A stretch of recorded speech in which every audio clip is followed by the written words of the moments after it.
Hello বন্ধুরা,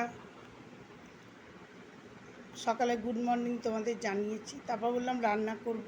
দেখো এই যে ডাল করেছি, একটু পুঁই শাক দিয়ে ডাল করেছি, পটল ভাজা, একটু শুক্তো করেছি, মাছ করেছি, ডিমের কারি বসানো আছে, ডিমের কারি করছি রাত্রে পরোটা দিয়ে খাওয়ার জন্য। এই রান্না করলাম। রক্ত পরীক্ষা হবে তো ওই জন্য তাড়াতাড়ি খাবো আমরা, মা খাবে আমি খাবো। রক্ত পরীক্ষা করার জন্য আমার শরীর ভালো না, এর আগে বলেছিলাম তোমাদের। রক্ত পরীক্ষা করে ডাক্তারের কাছে যেতে হবে। ঠিক আছে, ভালো থেকো। আমার ভালো লাগলে আমাকে কমেন্টে জানিও।